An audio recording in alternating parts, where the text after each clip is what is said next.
Hey, what's up everyone? Today we're going to be taking a look at a $30 DSLR camera, also known as Canon's first digital Rebel camera, or 300D outside of the United States. This was Canon's first sub $1,000 camera back in 2003, and now you can pick it up for a ridiculously good deal. So, is it worth it?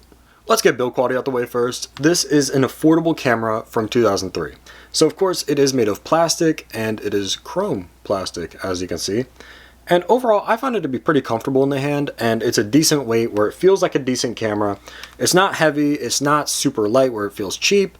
It's kind of a nice balance to the point where I think the build quality on this camera is actually pretty good.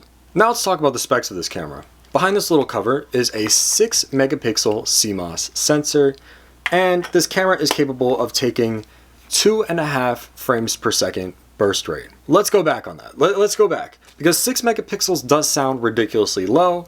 But for social media or no cropping, this camera actually does alright in terms of resolution.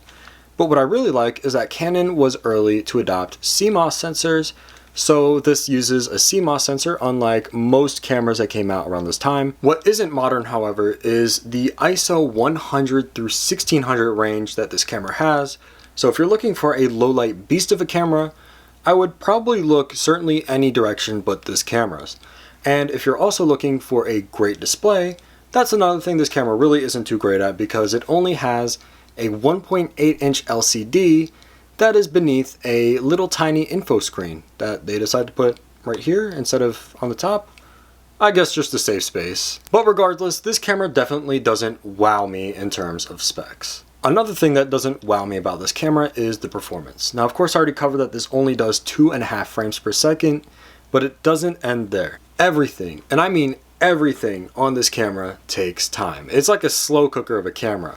When you turn it on, it has a boot screen on the top little LCD right here, and you have to wait for it to turn on. Unlike modern cameras that take about 1 second, this camera takes about 5 to 10 seconds depending on how it's feeling. And it gets worse because every time you take a picture, the camera has to process it, and it takes straight up basically forever. It's very, very slow, and if you're not a patient person, then I don't suggest this camera whatsoever. Now let's focus on the image quality out of this camera.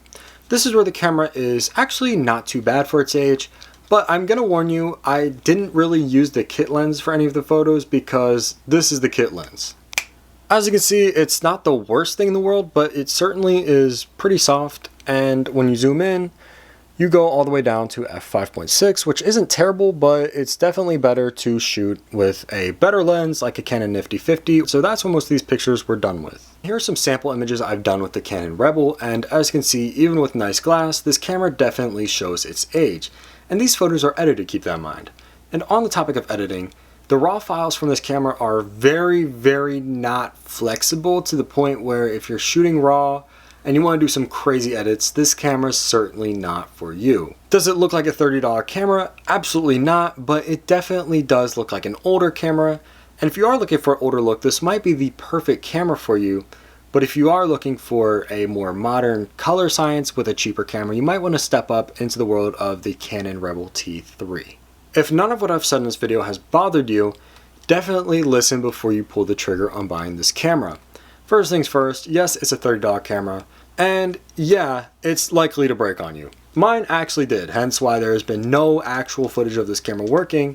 This camera died on me a few months after I bought it, and unfortunately it's just kind of a toy for me now to look at.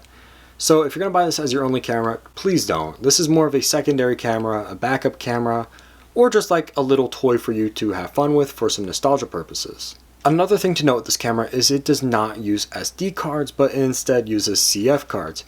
If you're lucky, you might get the CF card with it, but you're gonna need an adapter because pretty much nothing modern can read these without an adapter. It's very unlikely that your computer has a CF card reader, and if it does, it's probably time to update that computer. In conclusion, if you know what you're getting yourself into buying a 22-year-old camera, for $30, this is an absolute steal. It's so much fun to shoot with despite all its slowness, and I had a really good time shooting with it before it died.